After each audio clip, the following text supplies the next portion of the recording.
Hey everybody, welcome back to Play the Game HQ. I'm Daniel and I have right here Sagrada Artisans, the newest game in the Sagrada lines from Floodgate Games.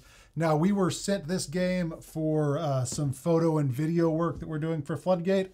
This is not a sponsored video, but we do have a working relationship with Floodgate, so just want you to know that moving forward. So Sagrada Artisans is a legacy game that uses a lot of the mechanics from Sagrada. It is a really good adaptation, adds a whole lot of new stuff, feels completely fresh in my opinion, but it's familiar, but also a really cool new spin on what you're doing in Sagrada. Now in Sagrada, you're rolling dice and you're using those dice to build out a static grid stained glass window, but it is based on dice going into a set grid. In Sagrada Artisans, you are using those same placement rules, those same mechanics. You still have the dice, but you are using colored pencils, which completely opens up the world of what you can do and how you can build out your windows. Now, the Kickstarter and regular version are going to be mostly the same.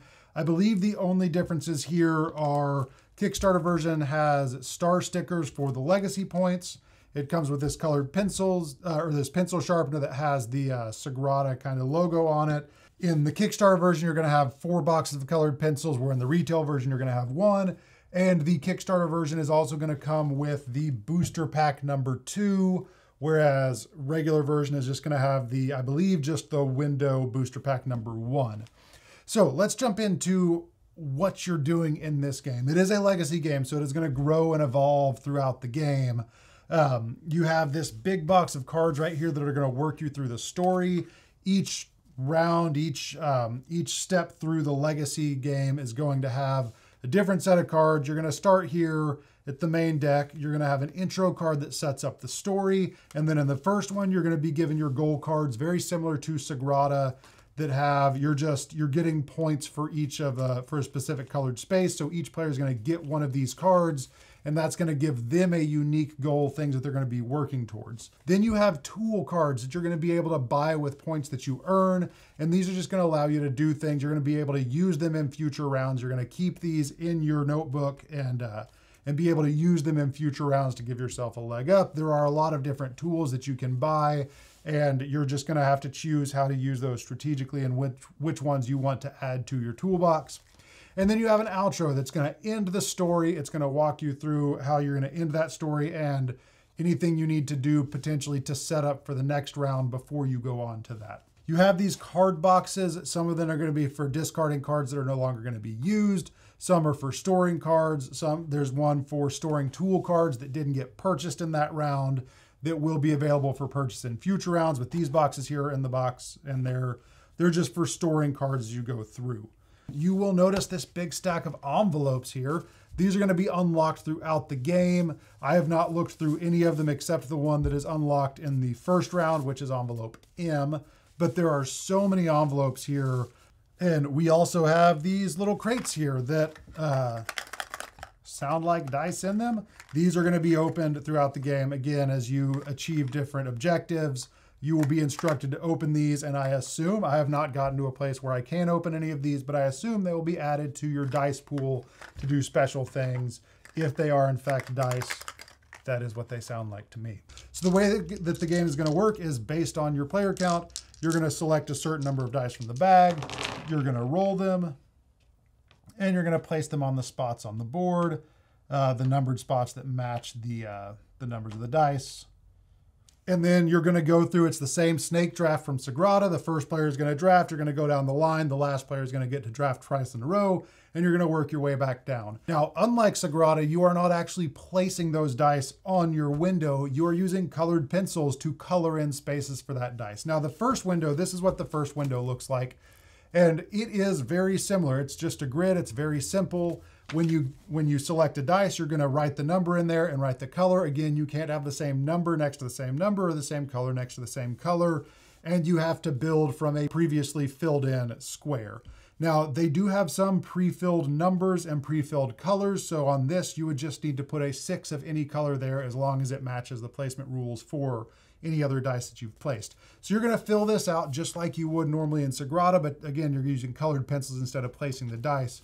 But as you go through, because it's colored pencils and it's not dice, you're going to open up So many different options for the types of windows that you can do.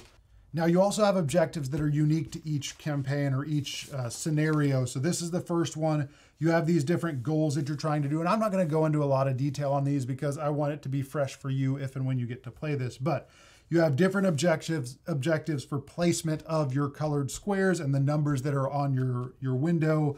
And then you have different tools that you can use. And you can use them a certain number of times in each scenario, and there's going to be different tools and objectives as you go along through the scenarios. You're also going to have the tools that you're going to be collecting at the end of the scenario that you're going to put in your toolbox here and make those available to use throughout the game as the game progresses. Now, the cathedral board is obviously, you see these dotted lines, it's very obvious that you're going to be adding stickers to those. And eventually you're going to sticker this whole cathedral board, I assume, and gain new abilities as you add stickers to it.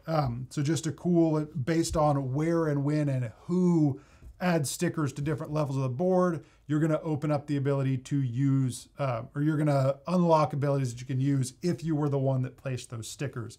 Again, we have not really gotten to that place in the game yet, but it's just a really cool, like, I'm excited to see this fill out. I'm excited to see this fill up with stickers. It's just a cool element to add. Now with the cathedral board, because you're not just rolling the dice and drafting from them, you are placing them on these squares. That's going to create diversity because you cannot have the same dice. So if I had rolled 2 green 4s, once I put one here and went to put the second one, I need to re-roll it and add it there in a different spot. So you're not going to have any repeat dice on this. It's going to create just different diverse choices for the dice that you need and just create a little bit of strategy there. Now, the booster packs are really cool because they, one, have all of the same windows from your book. So we have the first window here that you can see. So if you want to go back and replay a scenario, if you really enjoyed a window and just want to go back and play it separate from the campaign, you can do that. But this also has just a bunch of cool designs. You have the Sagrada S there. There's the dove, that is in the book, but you have just different things. There was a cat in here. There's a skull. You have this, looks like a bee. There's just all kinds of different windows in this book, in the booster pack that you can do completely separate from the campaign. And there are a lot in there. So a ton of replayability with that, even if you finish the campaign. And then booster pack 2, this has it has 48 window sheets. They're double-sided, so it's not 48 windows because I believe there's 4 copies of each window in here. So 24 windows total if there's 48 double-sided sheets. But they are custom designed by a real stained glass artist, by Ian Leno from Geek Orthodox. And these are just beautiful windows that are unique. They are not part of the game, but you can see all kinds of the different window patterns. And this is exclusive to the Kickstarter. Some of them are complex, some of them are simple, but these are just different windows that you can add as the booster pack that are independent of the campaign. It's a beautiful game. It is so well designed. I'm so excited to get into this and actually play through this campaign. We have been limited because we've had to take photos and do video of this. We played through half of the first campaign so we could get an accurately completed set of books, but beyond that, we haven't been able to play more because we had to do some lifestyle photography and, again, video of different levels of completion of the book. So we've been stuck with a half-completed first campaign in this, and I'm really excited to get back in to finish that and to play through that. It's a very cathartic experience playing the game because, again, instead of just plopping your dice in there, you're getting to color, you're getting to be really neat and not color in or color outside the lines. It was a very cathartic game to play. Really enjoyed it. Really excited to play through this with the whole family. The box is beautiful. I love the foil finish on it. It makes it look like stained glass when the light hits. It is just a gorgeous production. So if you have any questions about this game, let me know. I'm happy to answer those.